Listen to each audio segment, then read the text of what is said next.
आप ये कह रहे हैं कि बछवाड़ा, वैशाली, लालगंज, मटिहानी, ये 4 सीटों को मैं गिना रही हूं अभी तो, क्योंकि नोटिफिकेशन की आखिरी तारीख और ये 4 सीटें अभी पहले फेज के लिए आ चुकी हैं।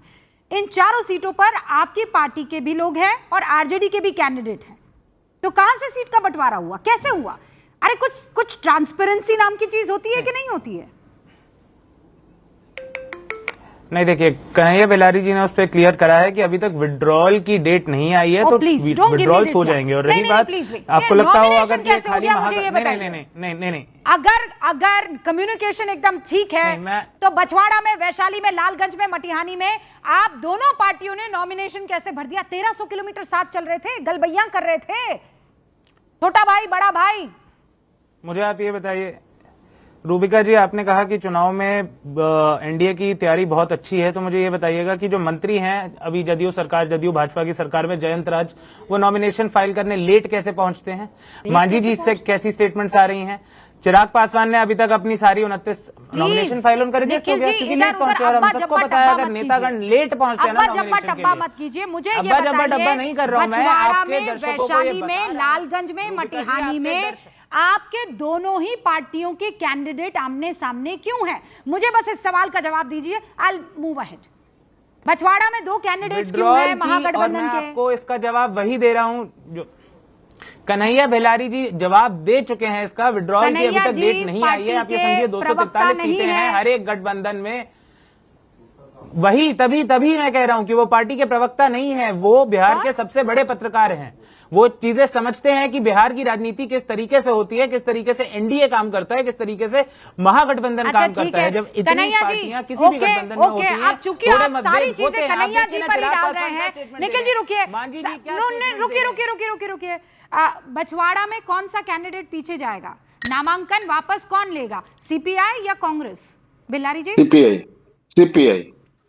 सीपीआई पीछे पीछे कैसे? जो हमारी जानकारी उत्तम बातचीत लोग कर लिए हैं, सीपीआई ने कर दिया कि हम विथड्रॉ कर लेंगे, बोगस ही लड़ेंगे। बोगस उन लोगों ने जो सर्वे किया उसमें बोगस ही आया है कि यही जीत सकते हैं, विनेबिलिटी इनमें है। एक चीज और बताएं रूबिका जी। नहीं बेलारी जी, आप मटिहानी चले गए, मैं बछवाड़ा की बात कर रही हूँ। बछवाड़ा में जिस बोगसिंग की आप बात कर रहे हैं वो मटिहानी से लड़ रहे हैं। मटिहानी में है, बछवाड़ा की बात कर रही हूँ। बछवाड़ा में विथड्रॉवल का पार्टी पीछे जाएगी कि कांग्रेस? रूबिका जी विथड्रॉवल का डेट है, दोनों बात करके कोई ना कोई हट जाएगा, लड़ेगा कोई एक, कहीं फ्रेंडली कंटेस्ट नहीं होगा।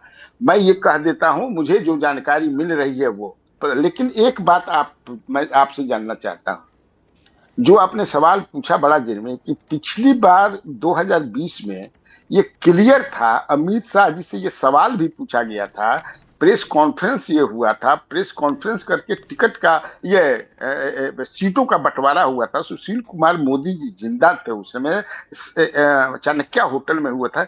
इस बार ऐसा नहीं हुआ।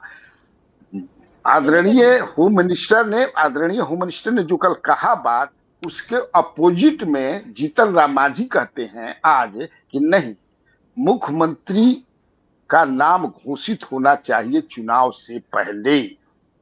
तो एक सस्पेंस, ये जब जेडीयू के लोग जो कहते हैं 25 से 30 फिर नीतीश, तो ये कहना तब बंद करें। ये कहें कि बैठक होगी और वो विधायक दल चुनेगा। पिछली बार ऐसा कुछ नहीं था, पिछली बार क्लियर था। अमित शाह जी से पूछा गया था सवाल, इस सवाल पर चुप हो गए थे, जवाब कुछ नहीं दिए, जवाब नहीं दिए थे। अच्छा, मैं जवाब ले लेती हूँ सर, मैं एक जवाब ले लेती हूँ, लेकिन उससे पहले दीप सिंह साहब, सुनिए निखिल जी एक सेकंड। दीप सिंह साहब हमारे एक व्यूअर हैं, वो कह रहे हैं रूबिका जी वो मोतिहारी है, वो मटिहारी नहीं है। अरे भैया, मैं मटिहानी की बात कर रही हूँ।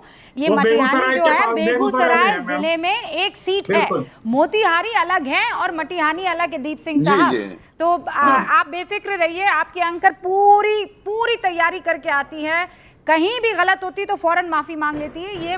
ये मैं मोतिहारी की बात नहीं कर रही हूँ, मैं मटिहानी की बात कर रही हूँ। दीप सिंह साहब, जहाँ से एलजेपी केवल एक सीट वहीं से जीती। ऑल राइट, अनुप्रिया जी, निखिल भाई बस मैं आ रही हूँ। अनुप्रिया जी। रूबिका जी, पहले मैं जैन जी की बातों का जवाब देना चाहूंगी। जैन जी, गंदी भद्दी राजनीतिक तो कांग्रेस ने की पूरे देश में। जो लगातार अपनी गिरती साख को बचाने के लिए देश की जनता के भावनाओं के साथ खिलवाड़ किया। कभी आप कहते थे ईवीएम खराब होता है, कभी कहते ईवीएम हैक हो जाता है, कभी आप कहते संविधान खतरे में है, कभी आप कहते वोट चोरी हो जाता है। अरे इतनी नीचता पे आप राजनीति करने पे आतुर क्यों हो गए हैं? और जहां की आप बात कर रहे हैं बिहार चुनाव में, यहाँ तो आपके सहयोगी दल आपको मानने को तैयार नहीं हो रहा है, आपसे पूछ नहीं रहा है। 2024 के लोकसभा का चुनाव आपको याद है, आपके पारंपरिक सीटों पे आपको टिकट नहीं मिला, आपसे बिना पूछे कैंडिडेट घोषित हो गई।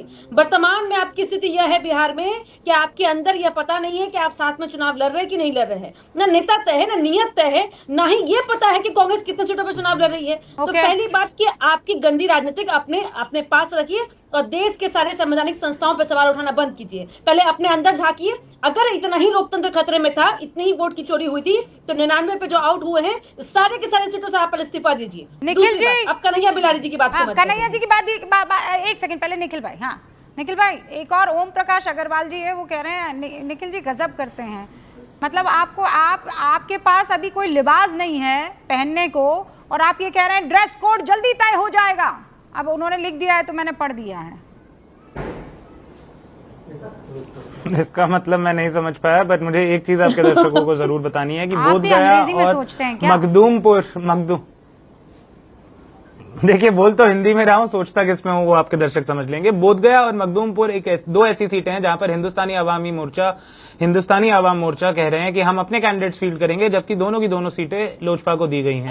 अब मेरी जेडीयू के जो मित्र हैं वो बताएं। उसके बाद आप अंतरकला देखिए। नहीं, कहने में और करने में मैडम, आप पहले कथनी में और करनी में फर्क होता है। कहा गया है और कर दिया गया है। देर से आपके यहाँ नॉमिनेशन कर दिया गया है, यहाँ तो सिर्फ बतौलीबाजी हो रही है कि कर देंगे, किया नहीं है। महागठबंधन के अंतरकलह की, ठीक है रूबिका जी, महागठबंधन के तो अंतरकलह की बहुत देर से बात हो गई, लेकिन जो आपके शो पे ही एनडीए का अंतरकलह दिख रहा है कि हमारे बीजेपी के मित्र रोहन जी क्या बोल रहे हैं, नीतीश जी के नेतृत्व में चुनाव लड़ेंगे। ये नहीं कह रहे वो मुख्यमंत्री बनेंगे। जिस तरीके से मध्य प्रदेश में शिवराज जी के नेतृत्व में चुनाव लड़के मोहन यादव को बना दिया गया, वसुंधरा जी के चेहरे पे चुनाव लड़के भजन लाल को बना दिया गया, जिस तरीके से परवेश वर्मा के चेहरे पे लड़के रेखा गुप्ता को बना दिया गया। मत डालिए, मतलब अभी भी संभावना बाकी है। रोहन जी 20 सेकंड आपके पास।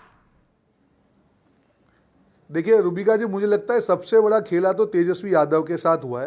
वो ड्राइवर सीट में बैठे हुए थे बिहार में, वोट चोरी के नाम पे उनको पीछे बिठा दिया गया। राहुल गांधी जी ने गाड़ी चलाई, अब लगा कि वोट चोरी मुद्दा नहीं चल रहा है, एक्सीडेंट हो गया तो गाड़ी छोड़ के भाग गए। वो पीछे तेजस्वी जी बैठे हुए, मेरा नंबर आएगा, उनको पीछे भी हटा दिया, खेला भी हो गया। और मैं भविष्यवाणी करके जा रहा हूं रूबिका जी, जब चुनाव ये लोग हारेंगे तब अखिलेश यादव की तरह बोलेंगे कांग्रेस तो चालू पार्टी है, ना मुद्दा है, ना नीति है, ना नियत है। आप कैसे चुनाव लड़ेंगे? आप जंगल राज का आगाज कर रहे हैं बिहार में। आप ओसामा जो शाहबुद्दीन के पुत्र को टिकट दे रहे हैं, जनता माफ नहीं करेगी आपको। मैं सीधा ये कह रहा हूं, ये तो बात सही कह रहे हो रोहन जी, लेकिन इन्होंने भी तो नीतीश जी को अंत में न टाई और स्टेपनी कुछ बना दिया, यही तो है। एक्चुअली सच्ची बात यह है कि नीतीश बाबू के बगैर बिहार का चुनाव हो ही नहीं सकता, है ना।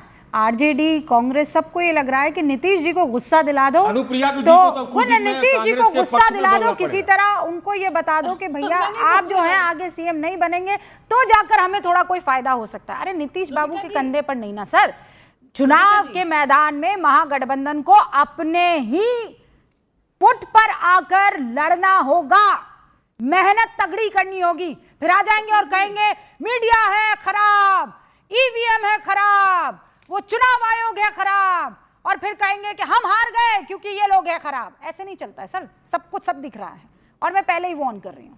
बहुत बहुत शुक्रिया आप सभी का, देखते रहिए न्यूज़ 18 इंडिया।